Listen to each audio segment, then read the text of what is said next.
Hi, this is Dr. MJ coming to you from beautiful Boston, Massachusetts. This is the Women in Dentistry podcast, where we feature women in dentistry making waves and leading the industry through the next decade. I am your host, Dr. Mary Jane Hanlon, a former dental assistant, dental hygienist, and now dentist.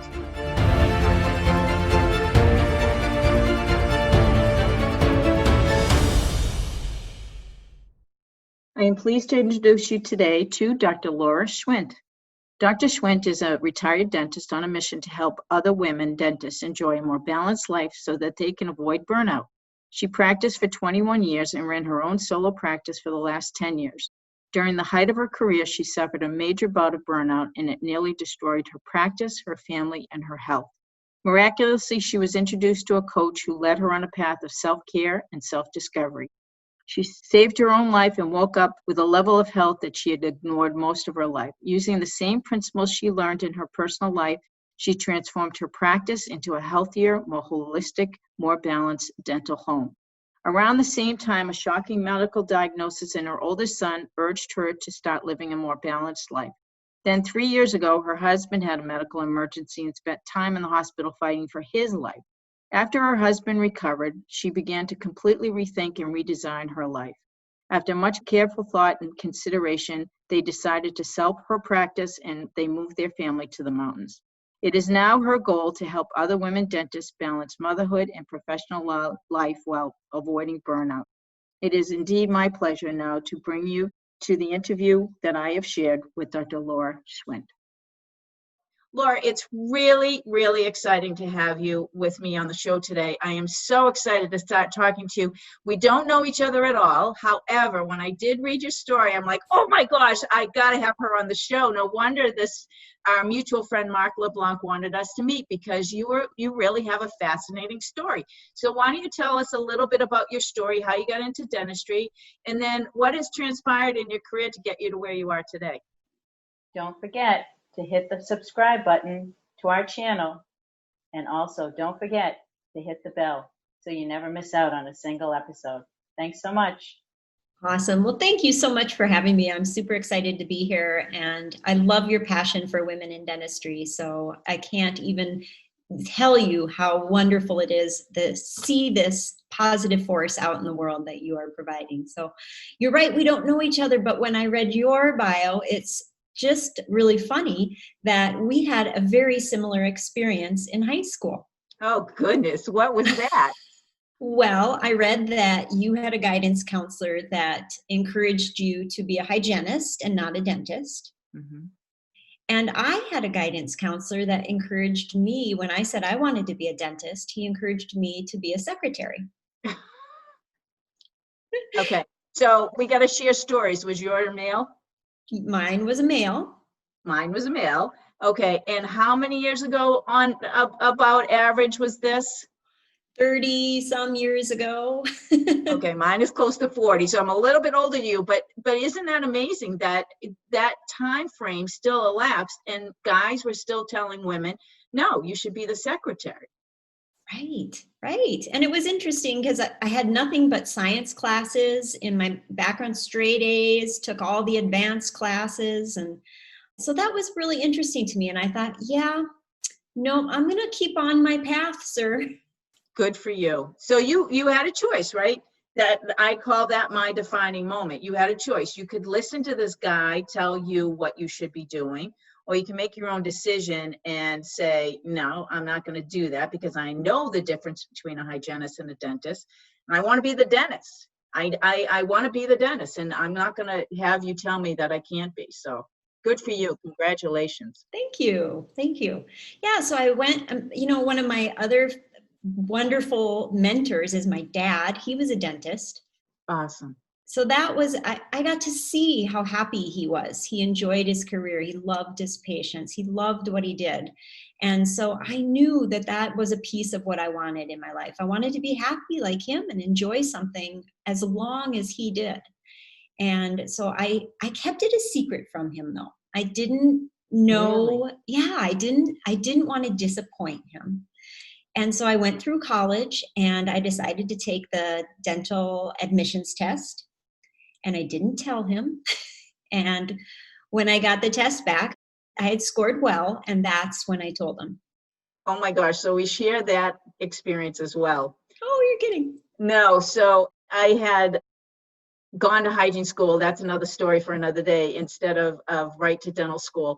And I had a daughter. I got married and settled down and had a daughter. And when I realized that I wasn't going to be able to have any more children, I said, you know what?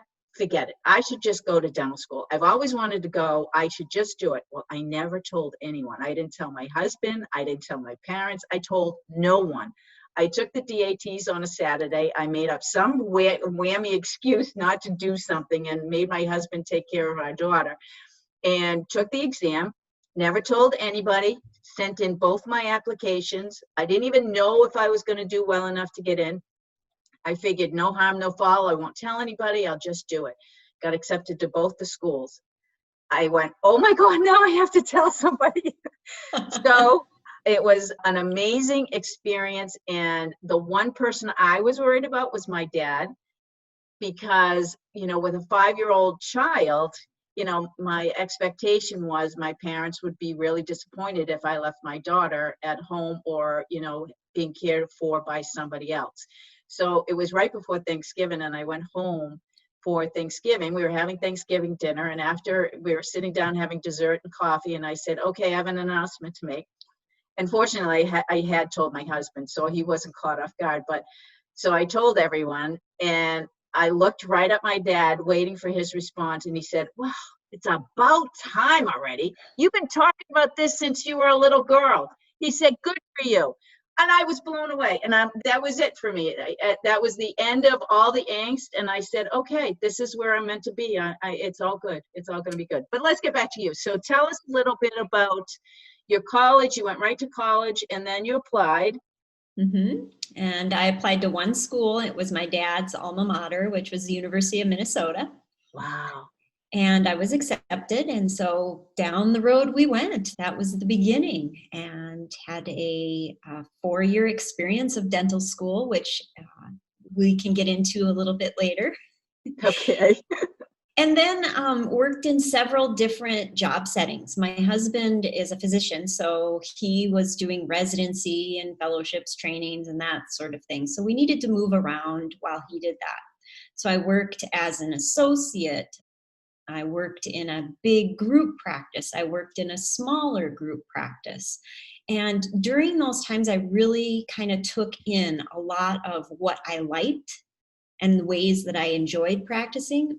And then I also really took in the things that I didn't like. And it shaped who I wanted to be and how I wanted to practice. And then fortunately, my husband and I moved to my hometown. My mom was sick at the time, and we thought it would be a good thing to move close to her. And I was able to, after waiting out a covenant not to compete of 18 months, I was able to finally open my dream practice. Oh, awesome. It was wonderful. It was it was my dream come true, but it was also incredibly hard.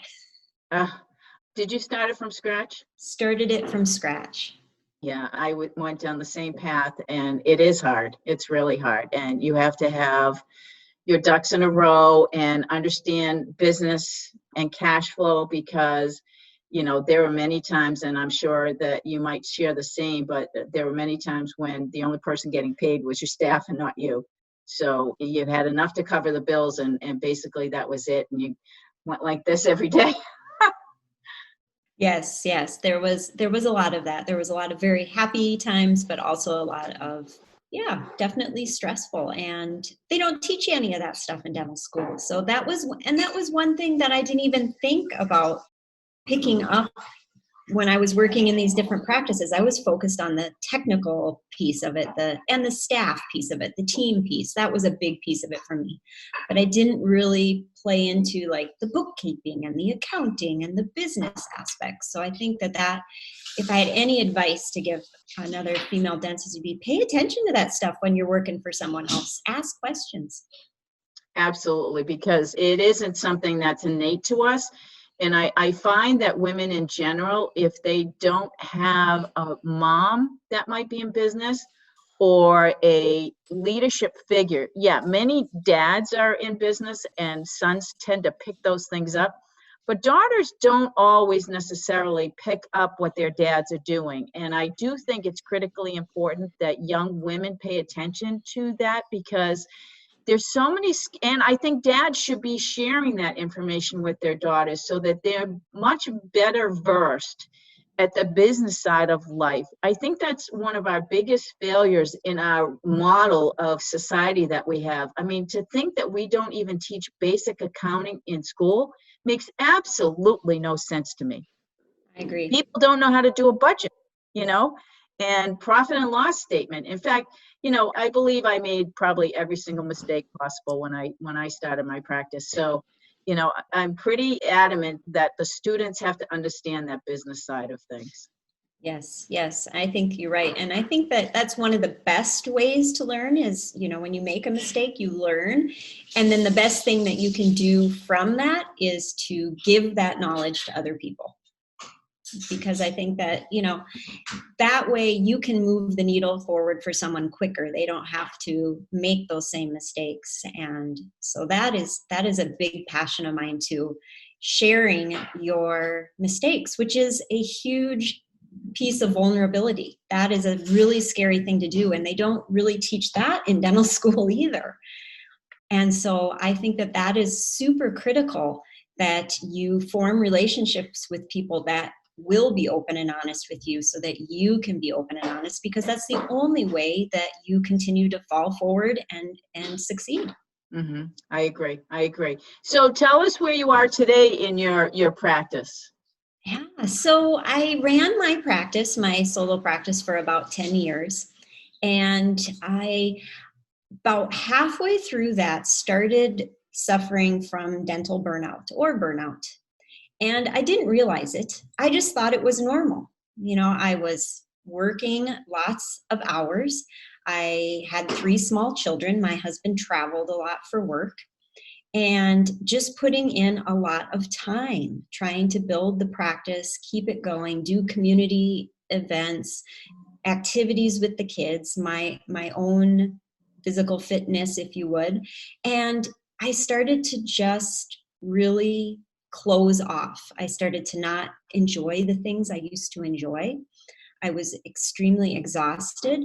I was started to become cynical and even non-caring a little bit, which is totally not my personality. And I just didn't feel good. And I thought it was just, I'm getting old. This is what happens when you get old. You hear so many, especially women with hormones and things. And this is just the process of getting old. And so I didn't really understand that that was happening to me. And right around this time, my oldest son was diagnosed with a genetic disorder. And it's a pretty serious genetic disorder. When we first found out, we thought he'd need open heart surgery. He was 13 at the time. And my husband and I started really kind of talking about quality of life. And he said, you have got to get off this treadmill. You are on a treadmill and it's really not healthy for our family. But I didn't know how. I mean, I had opened a practice. I was the only dentist in the practice. How do you cut your hours? How do you slow down? So I didn't know how, and it didn't really hit home with me. So it just kept going. But fortunately, I found a coach, and the first thing she did with me was take me down a road of self-discovery and self-care. She said that you need to find yourself again. You've lost yourself. And so she formulated a plan for me. It was a simple morning routine. And she kept me accountable, and she made me do this morning routine. And I started to see a difference in myself. And I started to feel alive again and like joyful and happy. And I knew at that moment that this was sort of the secret sauce. This was something special. And I thought, I need to take this into my practice. I need to bring this quality into my practice. And that's really when I started to switch things up and become a more holistic practice. And that was then the next phase of my practice. And it was much more enjoyable. We had much more fun. During this transition time, I actually lost every single one of my staff members. Well, that they say that happens when you grow and others don't grow with you. Hmm. Interesting. I want to go back to this topic, but I want you to keep going. Okay. So that was a real low point for me, but hindsight, it was the best thing that ever happened to me. And it taught me a lot about myself. Like, I realized that I needed to be a better leader. And so, and that was, had I not done that self discovery, I probably would have blamed others. But I needed to take the responsibility for it, you know? And so that was a beautiful transition for me as well. But then we built this, this beautiful holistic practice, and we were having fun, and it was better. And at that moment, my husband ended up needing emergency heart surgery because we found out with the genetics, he had the same issue. And so his aorta was dangerously wide and needed to be replaced.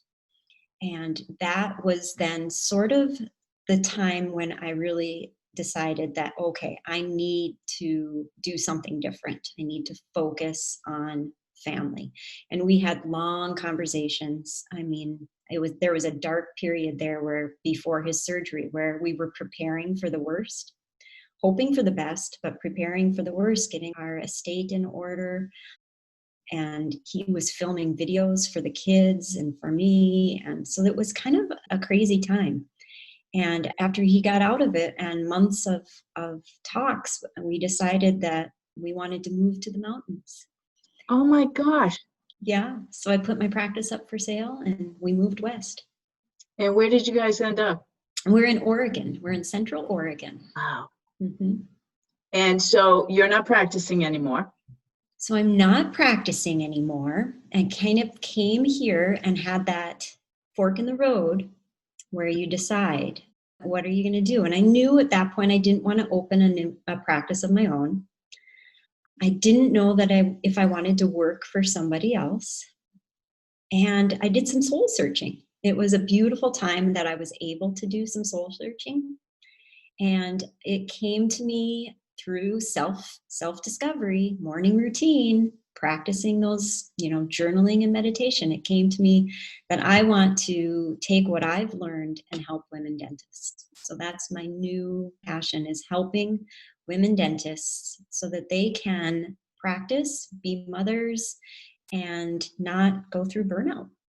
What an amazing story. That is just so awesome. And to think that we were just connected by an outside source, and you're right up the alley that I am trying to go with for inspiring our young women to take ownership of their lives and take ownership of what they want to do with their lives, and not feel like they're trapped, because there's so many other options in the world for them to be doing, and they don't have to work five days a week and a million hours a day, and they can have a family and balance everything. In fact, the entire time I practice, I never practice more than 3 or 4 days a week. I would take one day if I had a big case, and that was all I would do. And it's just that one big case, because I'm one of those people that love to concentrate. And when I get in the flow, I call it my flow. When I get in the flow, I want to be listening to my music and concentrating and focusing. My whole world exists in those little 1-inch circles, and I don't want anybody interrupting that. I don't want staff to be there. I want my assistant and I to just be in our spot. And we had a great routine for that, but 3 days a week is all I ever worked, because I just felt like I needed to balance my time. I gave up so much time with my daughter when she was from kindergarten. Her first day of kindergarten, my first day of dental school, the same day. So I gave up all those 4 years of time while she was growing. And I felt like, oh my gosh, I have to give it back to her. I have to do everything I possibly can between now and when she graduates in order to get her off on the right track. So I'd love to hear more about your morning routine first, but I have 1,000,001 questions. So we may not be going through my list of questions today. I have 1,000,001, but I'd love to hear about your morning routine, because that sounds fascinating to me. What is it that turned your life around so dramatically that you're now happier than you've ever been? Yeah, it was really simple in that she really advocated that I take time for myself, quiet time, not scrolling, not listening to anything, but quiet time where I could start hearing my own voice again. And so she said, 15 minutes, you start with 15 minutes in the morning. I want you to do one thing. I want you to either meditate or journal. You pick one or the other. And so I started with meditation, and I just did the Calm app, guided meditation. And I just realized after those 15 minutes, I just felt so much more at peace. Like I didn't wake up with that rat race feeling of getting on the hamster wheel and running right from the start. And it was very peaceful. And I went into the rest of the day, it spilled over. It was very peaceful. And once I kind of got through that, then she really encouraged me to start journaling. She said, you need to get the stuff in your head down on paper. And at first, I remember taking out a journal. It was a beautiful journal and a pen, and I had no idea what to write. And so our next call, I said, I don't know what to write. I just stare at the blank page. And so she gave me some journal prompts to start writing with. And it just started flowing. And then pretty soon I was able to just put things down. And so now that's a huge part of my day. And a lot of my ideas come from that. A lot of my self-reflection, like, if you look back at some of your journal entries, you're just like, I was working through that and I got through it. And wow, look at that. Good job, right? And so those two things for sure, I always do. And then visualization. I think visualization is an underrated boon that if people did regularly, they could change their lives. And I brought visualization into our practice, into our morning huddle.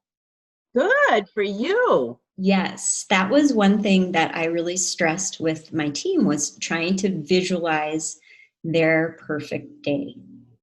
Visualize their patients having wonderful procedures, being happy, being healthy. And then we would pick one person that in our head, that we were going to focus on all day. And it was just a wonderful way to change up how we talked about the morning and how the day was going to go. Wow. What a great routine. We do you know Dr. Christina Paston? Yes. You do know the name? Yes. So she's a colleague of mine, and actually she was my very first interview for the podcast. And her wellness program is the first wellness program at a dental school in the country. And she's now had 5 classes that have graduated. And I will tell you that I have a study group that I started with my students, is, especially during this time that, they needed something to focus on other than, raised that they can't get back into school. And so one of the things I did was, brought up a couple of times, the students have said in conversation, I'm doing my mindfulness training. And I think, wow, that is just so awesome to see so many young people understand how important that is. I mean, that it's critically important to be mindful. And I have not been one to meditate on a regular basis. I start, I stop, I start, I stop. I've done, the training for transcendental meditation, but I, in the last 2 weeks, have committed to at least once a day. I'm trying to do it twice a day, morning and at nighttime before I go to bed, and just visualize what I want next, in my life. And everything is fine. I'm not worried about COVID-19, but the amount of transformation that it makes in your life is amazing. It is. It's really amazing. And I think that especially as women, we're so nurturing. We take care of everybody else. And then we're in the health profession where that's our job, is to take care of everyone else, put everyone else first, right? But then we lose the ability to do that because we aren't taking care of ourselves. Right, right. So I want to go back to, one of the struggles that a lot of women have, it doesn't matter if you're a dentist in dentistry or a hygienist or assistant or front desk or whatever role that you have in dentistry, is the care of our patients. I mean, care of our parents. And, you mentioned early on that you moved home to Minnesota to take care of your mom when she was ill.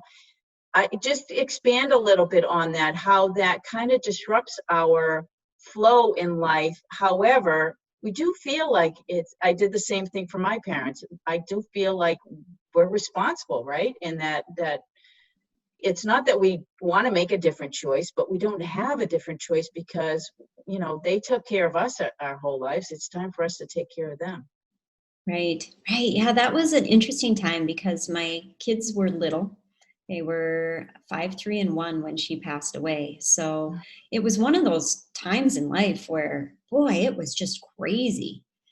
And it was emotional. It's probably something that I am still working through, because she was my best friend. I miss her every day. And so that is something that I think it's sort of like there's things in life everybody should experience. I think everybody should experience taking care of a parent because it teaches you so much about just humility and love and what's really important in life. And it comes down to relationships, that's all that really matters.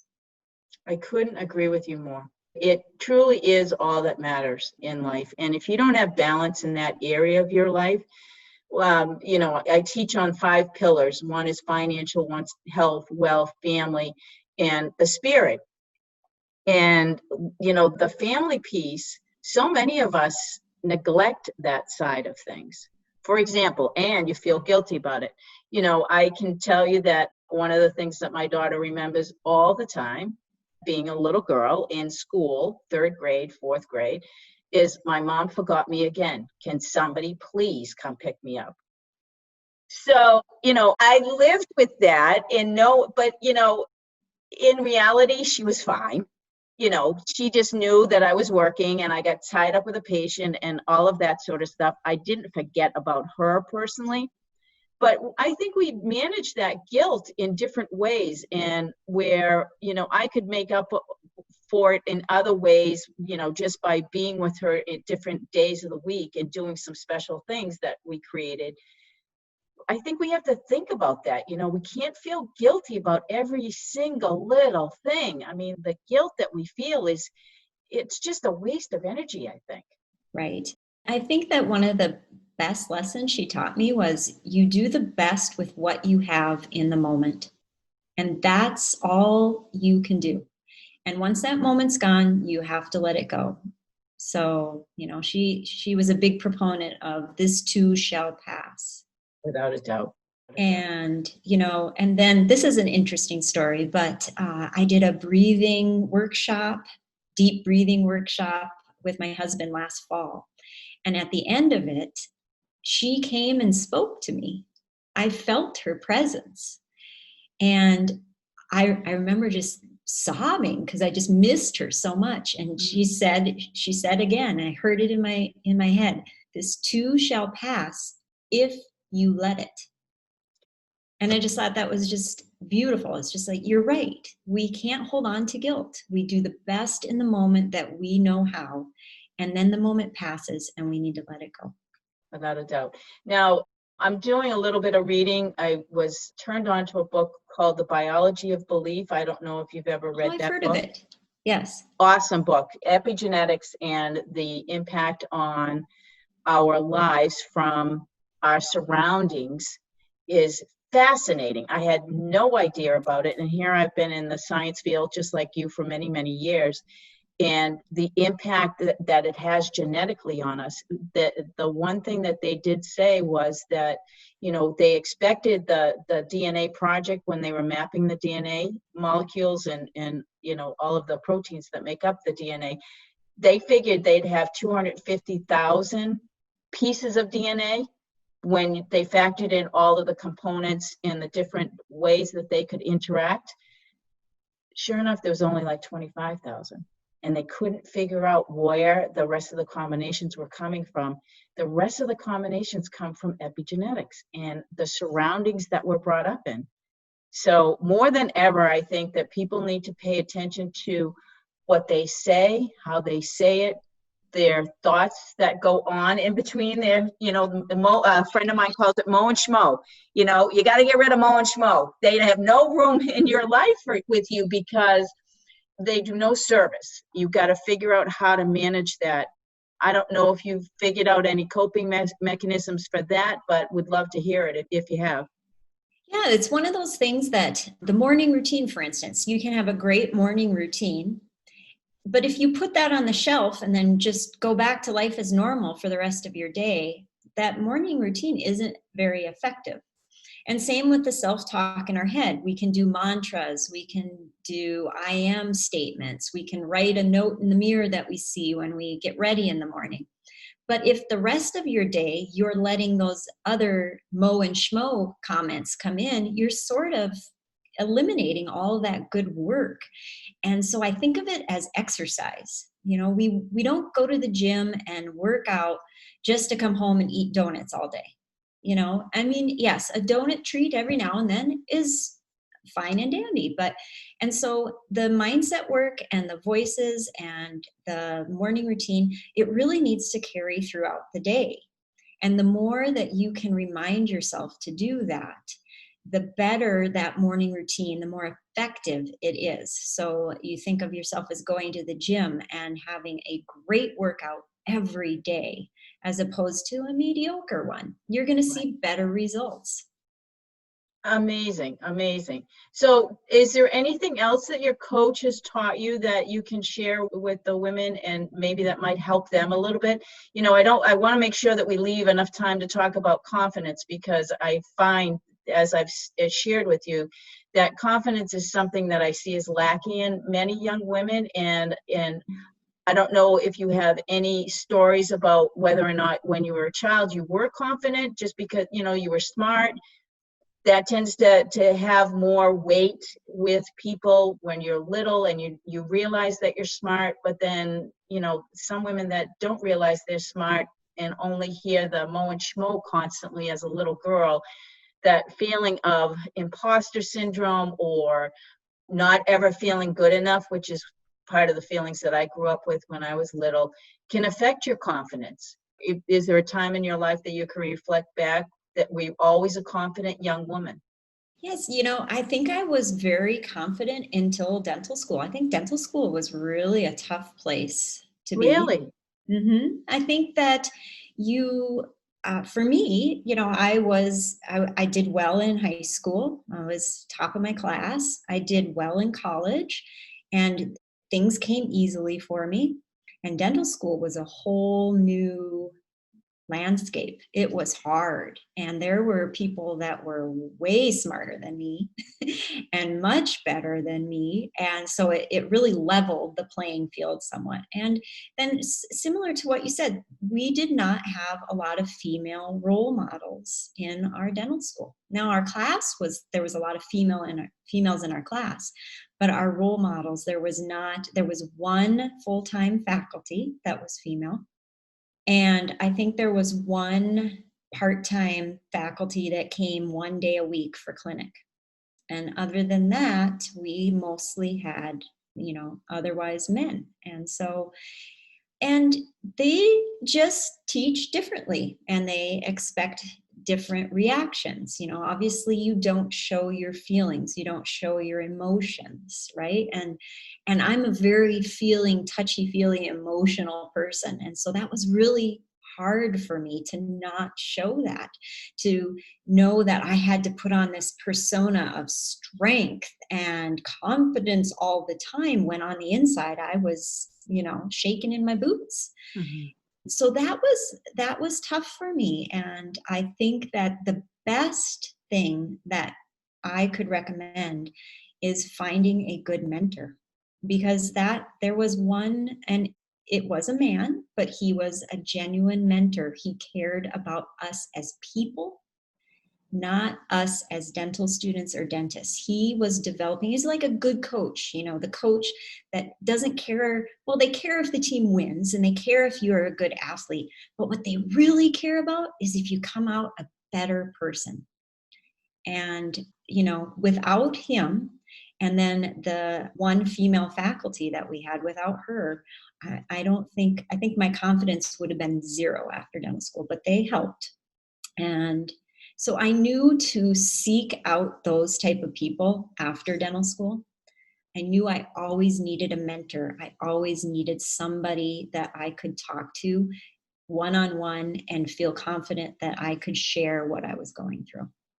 Wow, that's great. Great advice. I totally agree with the mentoring position. I think that it's critically important that we all have mentors.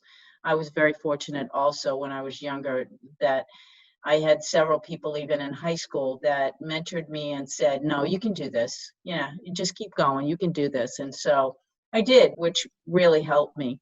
Taking a different line of questioning, what's the single best piece of advice you ever received and from who? What was it and from who?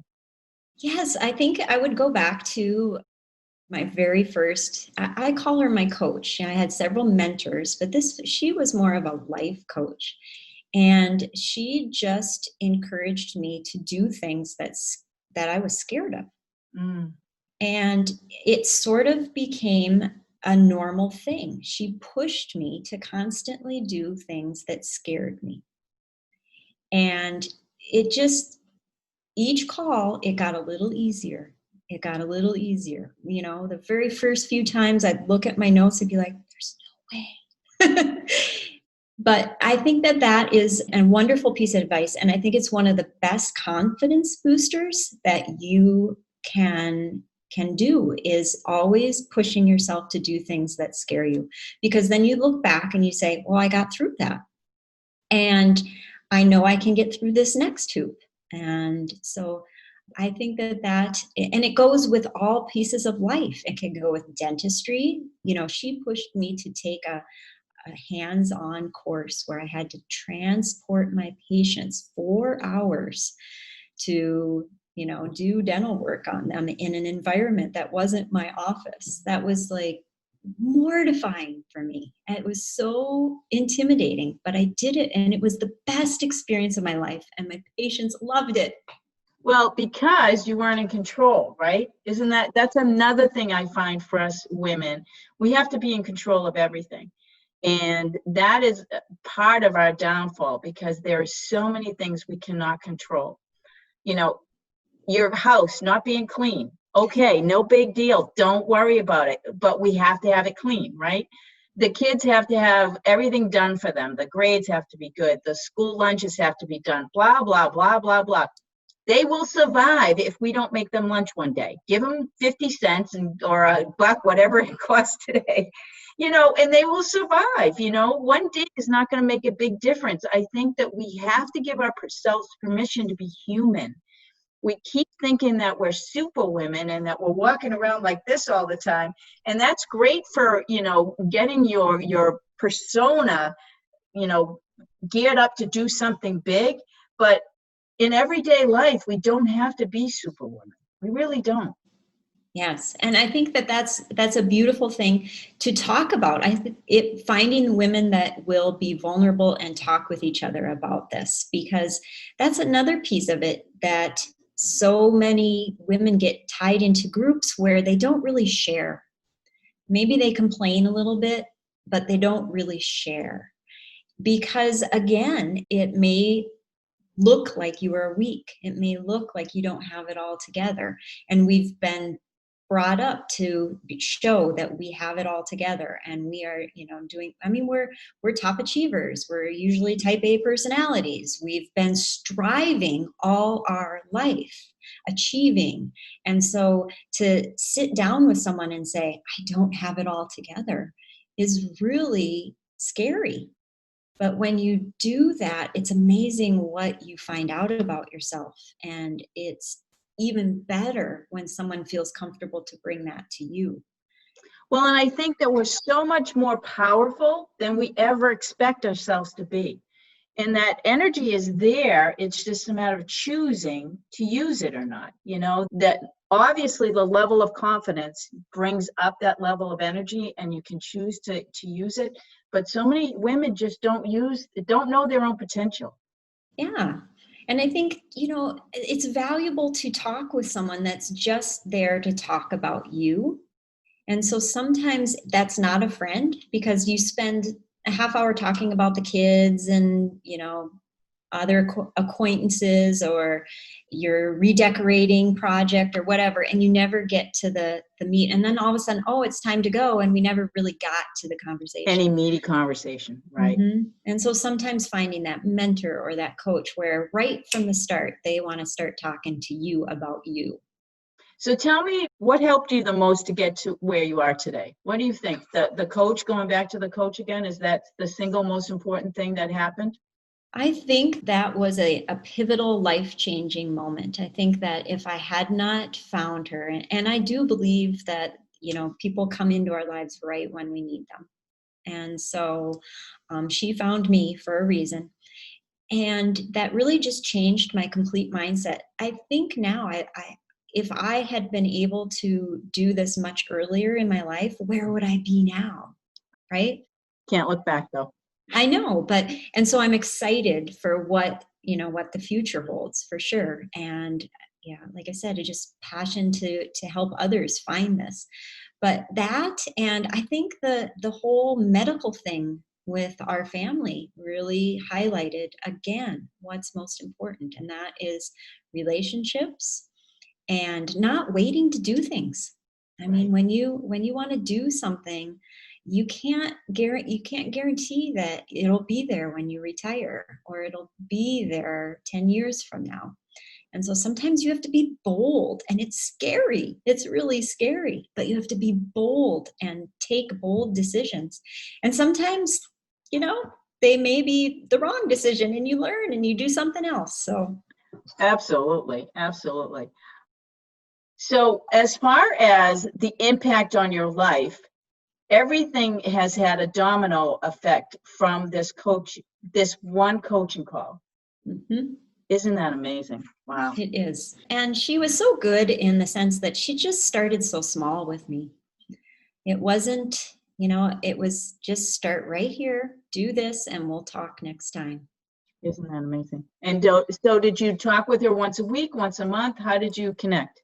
It was about every 7 to 10 days for a year. Wow. And I tell you what, there was every single time before the call, I did not want to get on the call. And every single time at the end of the call, I was usually in tears and so grateful. I just couldn't believe what had happened in that short little phone call. Well, it's funny that you should say that because I think everybody feels the same way when they go to the gym. When we used to be able to go to the gym, True. everybody feels the same way. Oh, I don't want to go. I don't want. Oh, thank God I went because I feel so much better now, right? Mm-hmm. Right. We don't realize that endorphin and hormone level that changes when we do something that makes us happy because it does have an effect on our hormones, and we do get more of that serotonin that kicks in when we are happy. So life is too short to be miserable, really. I just couldn't say that more strongly. It's just too short to be miserable. Right. And that's the other piece of it, is that it's not a sign of weakness to have someone that you need to talk to. I think that is super critical for everyone to know, that it's a part of life and it's normal, and they see things you don't see because you're just caught up in it. It's just swirling around in your head. And so I think it's just a beautiful thing. Again, it goes back to relationships. Absolutely. Absolutely. Is there been a moment in time, an aha moment, where you realize you're exactly where you're supposed to be? It's interesting. I have so many of those. Wow. It sometimes scares me a little. Moving to the mountains, when we go hiking, I get such inspiration. So many, I feel connected to the universe, to the higher power, to God, whatever you subscribe to. I feel connected, and I get answers. Like things pop into my head, and so I have these aha moments, and I know that I was meant to move here. I know that.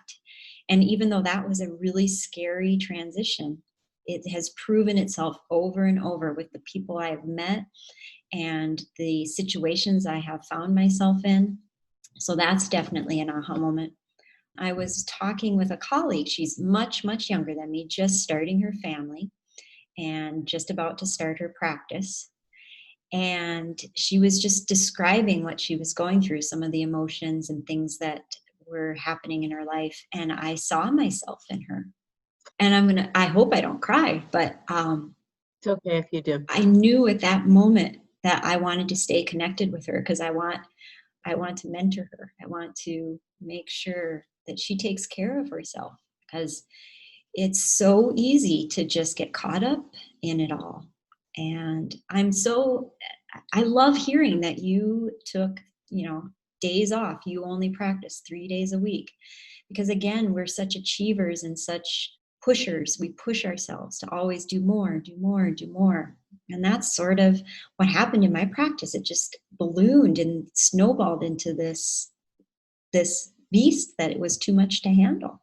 And so I just encourage other women to listen to themselves like that you need those days. You need those days.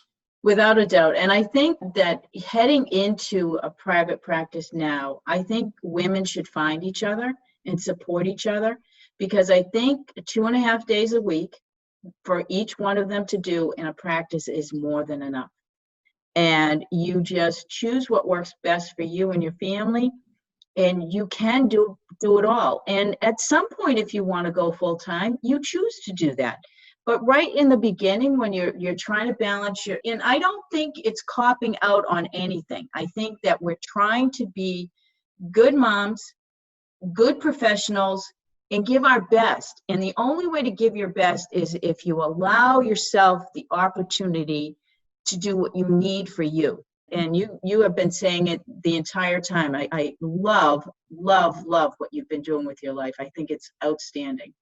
Well, I think too, just the physicality of it. If you are working 5 days a week, the physicality of it will catch up to you. If you take everything out of the picture, that in and of itself will catch up to you. And that is going to affect your quality of life. Mentally too, because that's a lot, patients are not always easy to deal with, right? Yep, so true. Yeah, and that mental energy is really, that takes a lot out of you. Without a doubt. I want to just let everybody know where they can get in touch with you, because I do know that you're reaching out to young women and you are providing some coaching services to help them get through anything that they might be going through. And who better to teach it than somebody who's been there, done that. So I want them to make sure that they know where to find you. So where's the best place to find you? The absolute best place to find me is to look me up on Facebook. If you find me on my profile, it will point you into my private group. I have a private group for women dentists only. And that group is focused on balance. So just creating balance in all areas of your life. And it also supports a lot of what we're doing in dentistry. So there's a good mix there, and that is probably the best way to get a hold of me. And if you would like, my email contact is there as well. Very good. I want to thank you from the bottom of my heart. I think we have a lot more to talk about, and I'm going to end our conversation here, but I don't want you to go anywhere because I have a couple of things that I want to share with you that I would love to see us do together as we move into the future. But it has been an unbelievable pleasure of mine to meet you and spend some time with you. I know this is not going to be the last time because I feel a sincere connection to you as a person, and I think you're just wonderful. So thank you for being here. Thank you so much for having me, and thank you for all that you are doing. I would just have loved to have a person like you in my life when I was going through this. So I can't imagine what an effect you're having on these women dentists, and kudos to you. Thank you. Thank you so much. I appreciate that. Okay, everybody. Thank you so much for listening to the Women in Dentistry podcast with Dr. MJ Hanlon. If you like our show and want to know more about us, check out our website, thewomenindentistry.com, or please leave us a review on iTunes. Join us for our next episode as we bring you another amazing woman leading the way for the next generation.